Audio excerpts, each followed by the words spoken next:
My name is Tania, Papazafeiropoulou, and I'm a React Native developer for Olio. And in the next few minutes, I'm going to talk about the massive environmental, social, and economic problem of food waste, and how a small team of web developers was able to build a mobile app in just 3 months using React Native in order to help solve this problem.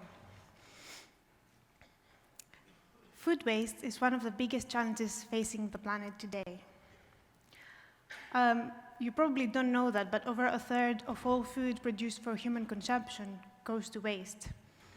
In the US, things are even worse, because it wastes 53 million tons of food every year. That's 40% of its production. Yet at the same time, 1 in 7 people go to bed hungry every night. That's 1 billion people that are starving or malnourished. And don't assume this is just a problem in the developing world. In the US, 40 million people are food insecure right now. That means that they don't know where their next meal is coming from. That's 15% of the population.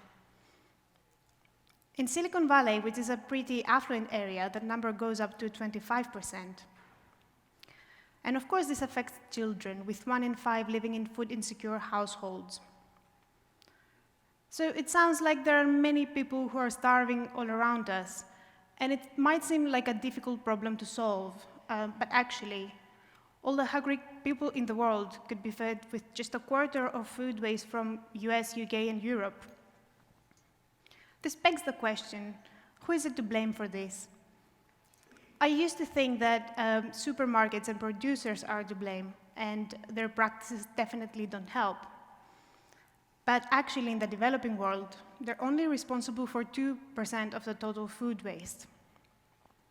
Over half of it is happening in our homes, and we are all paying the price. The total cost of food waste per year is $1 trillion.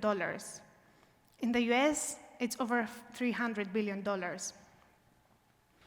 We pay $200 billion per year for growing, processing, transporting, and refrigerating food that's never going to be eaten. $1 billion is spent on just disposing food waste. And don't forget to add the packaging to that. That just also ends up in the bin. The average American family spends $2,500 per year on food that they're never going to eat. This adds up to $100 billion. And it's not just about the money. It's also devastating to the environment. Right now, food waste is the largest component sent to American landfills every day. With lack of oxygen, it decomposes and it becomes a big source of methane, a potent greenhouse gas with 23 times the global warming potential of carbon dioxide.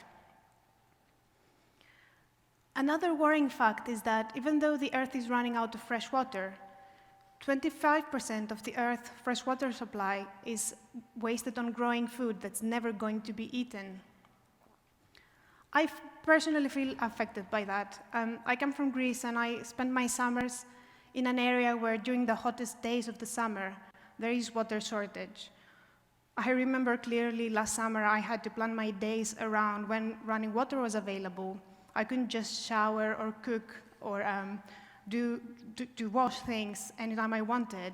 It really affects your life, and I'm pretty sure that Las Vegas is affected in a similar way. And there are many places in the world where water shortage is a lot more severe than just not being able to shower when you want. And things are not getting any better, as food waste is said to increase by 33% within the next 10 years. So, is there something you and I can do about it? I mentioned earlier that we are half the problem, but the good news is that we can be half the solution. It turns out that 1 in 3 people hate wasting food and would like to do something about it. That's a lot of people who waste perfectly good food every day just because they don't have an alternative to the garbage bin. How crazy is that? Talking about crazy, a few years ago, some people thought it was crazy to share your flat with a stranger for the weekend or driving a stranger around in your car. But what about sharing your surplus food with a stranger? This is what Olio is trying to help with. Olio is the only hyperlocal sharing network that attempts to tackle the food waste problem by creating an alternative to the garbage bin. It works by connecting people with their neighbors and local businesses and allows them to share surplus food that they would otherwise throw away or request what is being offered via the app. And it's absolutely free to install and use. Olio has already started to tackle the food waste problem in a global scale with arranged pickups in almost 50 countries.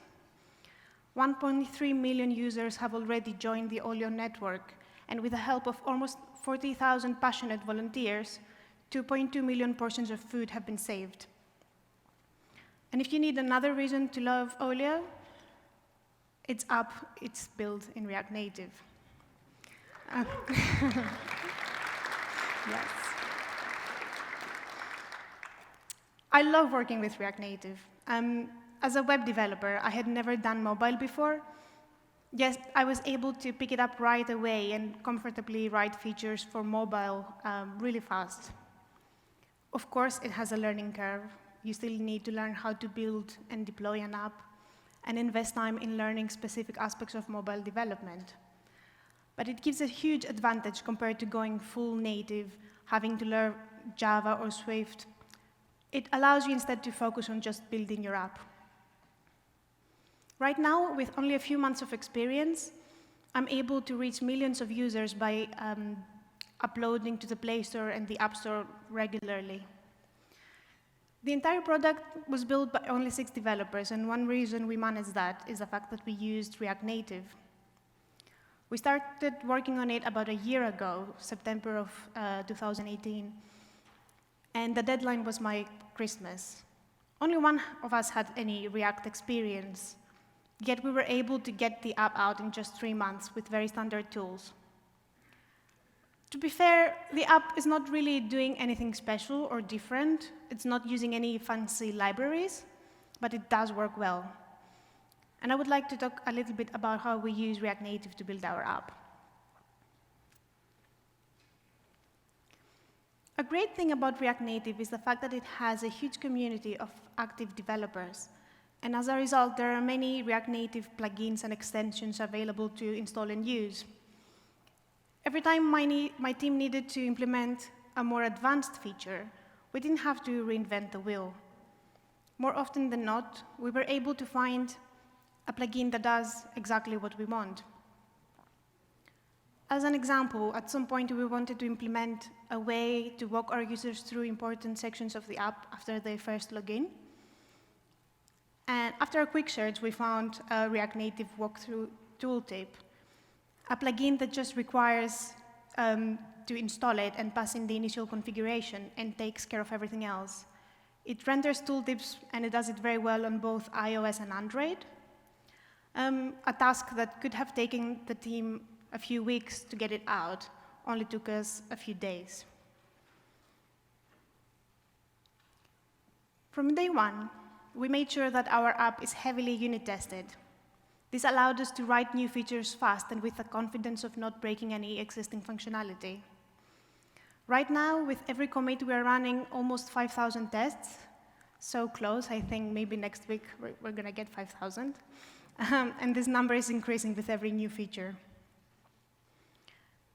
Also, we're using the container component pattern to split data handling and presentation in our components. This allows us to manage and test its part of a component separately. Let's take, for example, the like component that you see in the screenshots. We use it in 3 different areas in our app: for listings, for posts, and for comments. Each one handles data fetching in a different way, but presentation is identical. So we created 3 containers for handling the data and a common presentational component. The presentational component just requires a number and then prints a string with a number of likes, and a Boolean that defines whether the heart will be empty or filled if the current user has liked the item. The container is not concerned with how or why the data is used, and the presentational component isn't concerned with where the data came from. Now, this is a very simple example where you use this pattern. We actually use it quite a lot, and it has helped to make our code base smaller and consistent. It became pretty obvious early on that performance optimization should not be an afterthought when working with React. When we released the first version of our app internally after Christmas, the app was performing extremely poorly on production data, and it really gave the team a panic attack. However, it took only about a month to profile our app, identify various issues, and implement optimizations in order to have a smooth running app. And the greatest thing is that since we implemented those optimizations and made them a standard practice, we haven't had to worry about optimization since. The problem in our case was caused by how React re-renders components.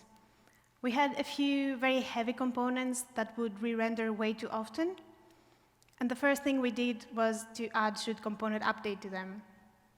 We found in our case that this alone significantly improved our app's performance because it prevented unnecessary re-renders to those components and all their children. When shallow comparison between current and next prop states is good enough, we use pure components as a good shortcut. This really inspired us to build a tool, a custom logger inside component did update by monkey patching the Redux connect method. It counts and logs how many times a component has re-rendered. For example, it made it really easy for us to spot that the store distance component you see here had a re-rendering issue. The store distance component is a very simple one. It just takes the location of a store and calculates the distance from the current user. It became obvious that there was an issue because the store with ID 17 re-rendered 8 times since the app launched, even though the data hadn't changed. So we knew we had to take care of that. This tool has really helped us to target the big offenders by identifying which components and for what data might be the culprit of performance issues. And we considered polishing it and releasing it as an open source library. But since then, we discovered a library called Why Did You Render, which works in a very similar way. It seems to make it pretty obvious when re-renders can be avoided. And this library looks really cool. You might want to check it out, and we're definitely considering adding it to our project.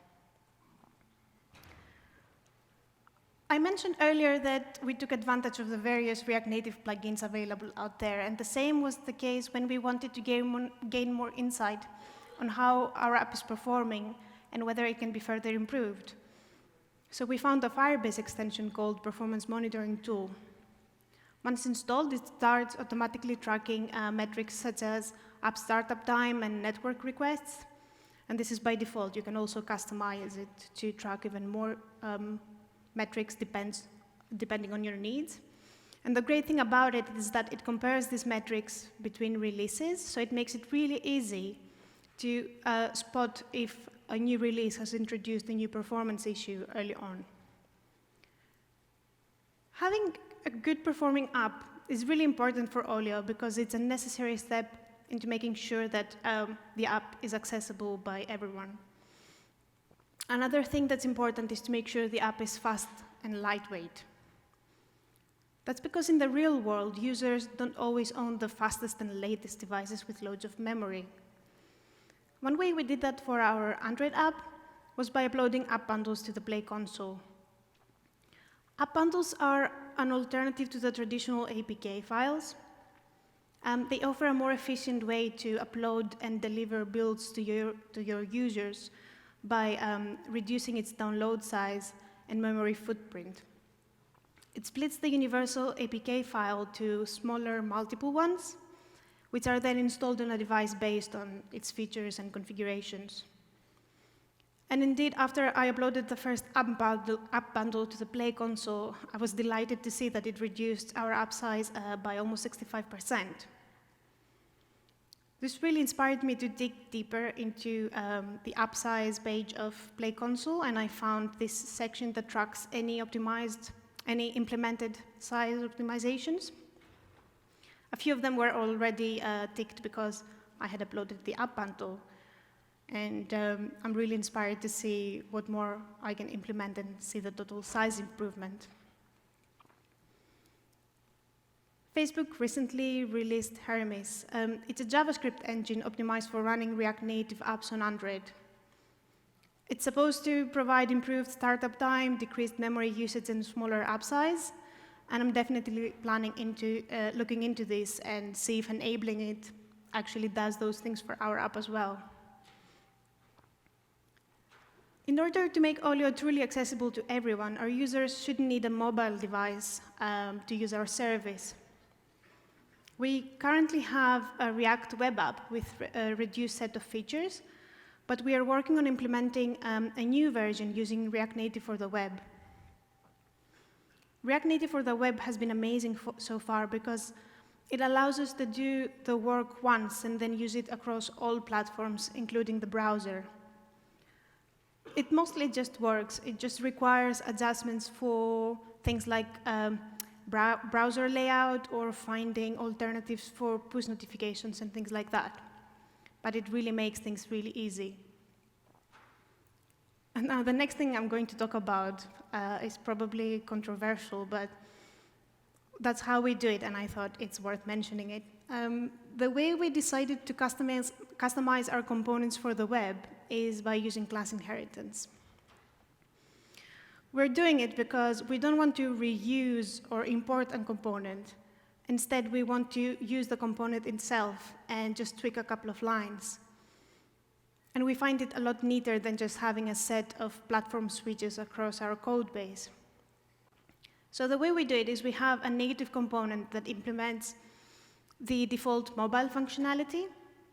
And if we want to tweak it for the web, we create a web component that inherits from the native one and then amends or overrides its methods. Indeed, we found that it made things really easy for us to test and check because you only need to focus on things that are different, and also it has led to much smaller files. I mentioned earlier that Olio is already active in almost 50 countries, and it's important for us to give access to non-English speakers as well. We recently released the Spanish translation of our app, and it has led to big growth in Mexico, so that's amazing. This has been only the first step to internationalizations, and we plan on releasing more languages soon. So what you can keep from all that? With the help of React Native, a team of web developers was able to build a mobile app despite not having any native experience. We took advantage of the various React Native plugins available out there in order to deliver functionality fast and with minimum effort. It's really important to profile your app's performance and use any tools necessary to optimize it. And lastly, if you want to transfer the same mobile experience to the web, React Native for web is amazing to do that because in our experience, it's as close as it gets to being plug and play. Since we released the Olio app, the React Native Olio app, we've had amazing user response, and signups have increased significantly. Recently, we launched an ad campaign in London with ads being displayed in various central London tube stations. Excuse me. Our users noticed right away, and they started taking snaps and sharing across their social media. We love seeing those. This is a selfie by Michael. He works for Olio. It's one of the first photos we got. He took a selfie in front of the Old Street Tube Station, or the Silicon Roundabout, as we sometimes like to call it. The team loves receiving those photos. It just proves to us that things are going great. And the future looks bright. Olio has already made a big impact. And since the React Native app launch in the beginning of 2019, it has already doubled its user base. and we expect it to hit 2 million by the end of 2019. Also, we expect to have 5 times more monthly listings and save 5 times more food portions compared to before the launch. Finally, we expect to have prevented 5 times more carbon dioxide emissions compared to last year. So things are going amazing. If you want to help save the world, then please download the Olio app and start doing so today. Thank you.